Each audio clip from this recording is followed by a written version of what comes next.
Estamos aqui, Mauro, exatamente onde era o obelisco, mais ou menos, pela informação que eu tenho, de 1,80 m, né? Onde tinha uma inscrição dizendo: aqui iniciou a colonização italiana do Rio Grande do Sul. Exatamente, Eduardo. Aqui é o marco inicial, então, da rodovia, da estrada, da picada Buarque de Macedo, por onde a grande parte da imigração italiana cruzou por aqui. Eles vinham até o cais do Porto, né, pelo rio Caí, então aqui avançavam rumo à Serra. E em comemoração ao cinquentenário do início da imigração italiana, em torno de 1925, aqui foi implantado, construído, fixado um monumento, lembrando os 50 anos do início da imigração italiana no Rio Grande do Sul. E, pela infelicidade, esse monumento foi destruído, desmanchado. Não sabemos exatamente, né, Eduardo, o que aconteceu com este monumento histórico, realmente histórico, que estava exatamente aqui onde eu e você estamos plantados, vamos dizer agora. Sobrou este canteiro aqui dentro do meio da rodovia, que às vezes as pessoas perguntam por que tem um canteiro tão grande assim, mas esse canteiro é o que está ainda marcando a base do monumento, né? O lugar onde estaria o monumento ao imigrante italiano. Exato. E lastimavelmente não se encontra mais. Deveria ser com muito zelo preservado, porque seria um marco, inclusive, de visitação turística, que aqui partiu, então, o início de toda a colonização da Serra Gaúcha pelas famílias italianas. Sim.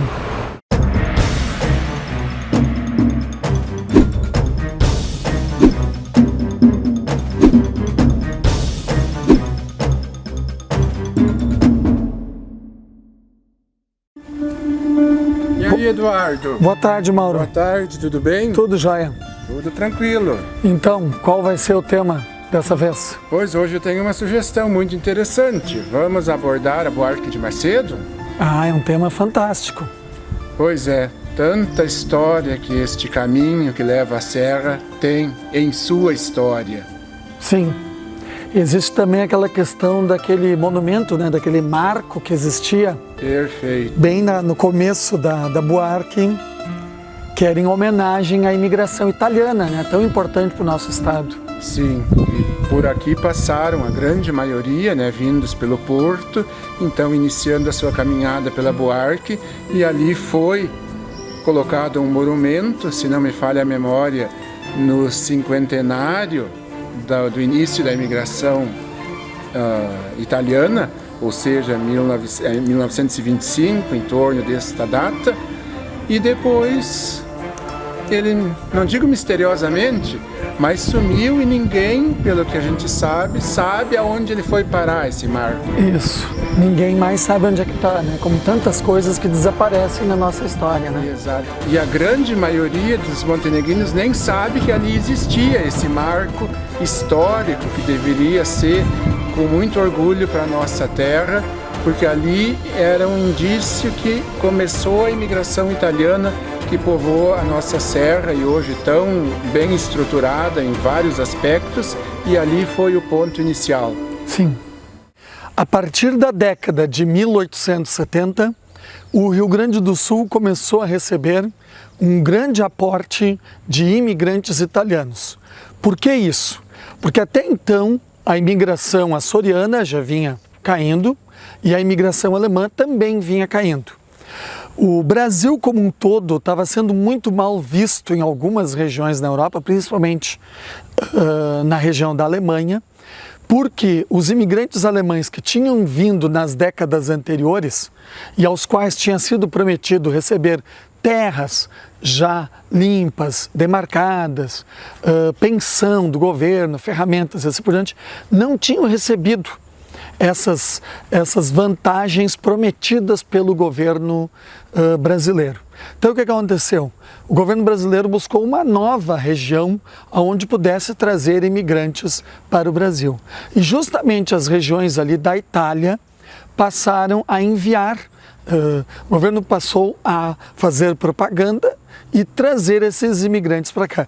Também fazendo promessas as mais diversas, que encontrariam terra boa, condições super favoráveis para produzir, e que em muitos casos não aconteceu. Mas para que esses imigrantes viessem para cá, um porto foi escolhido, justamente o Porto das Laranjeiras aqui em Montenegro, e uma rodovia foi aberta depois a Buarque de Macedo.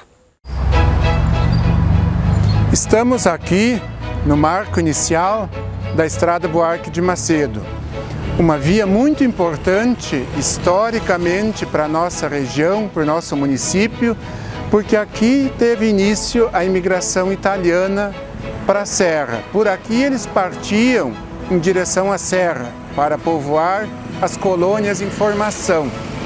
Então, neste ponto, inclusive onde existia um marco lembrando o início da colonização, na década de 1880 foi sendo construída, que era uma picada originalmente, mas foi sendo construída essa rodovia, inclusive pelo Império Brasileiro ainda, que fez com que esta rodovia se tornasse uma via bastante importante.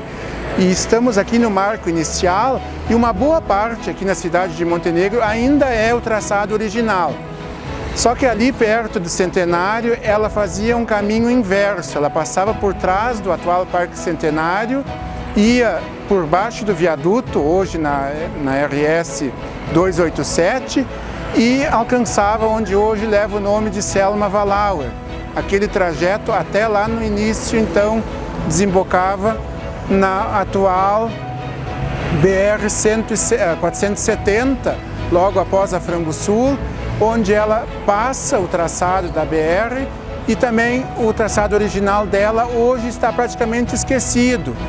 Mas ainda temos, inclusive, alguns marcos em pedra grés que mostram a quilometragem desta estrada devido à sua importância, porque era uma coisa muito rara uma estrada ser demarcada de quilômetro em quilômetro por um marco em pedra. E isso ainda temos alguns resquícios desses marcos hoje para, inclusive, visualizar este histórico desta rodovia.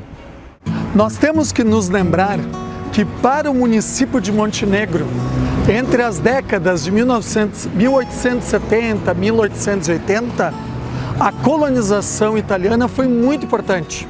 E depois, nas décadas posteriores, de 1910, 1920, 1930, continuou sendo importante. Garibaldi, Farroupilha, esses municípios faziam parte do município de Montenegro, eram distritos do município de Montenegro e traziam riqueza para a nossa cidade. Os produtos de lá pagavam o imposto que vinha trazer rendimento para a prefeitura de Montenegro. O comércio dessas cidades era via Cais do Porto e via Estação Férrea de Montenegro. Por isso, esses municípios eram muito importantes. Então, um monumento em 1925 erguido neste lugar era um monumento a uma grande parcela da população de Montenegro e que com o tempo vai perdendo a sua importância porque esses municípios vão se emancipar, essas regiões progridem muito, se emancipam de Montenegro, perdem o vínculo e aí novamente nós temos um deslocamento no tempo e da importância econômica com o município de Montenegro.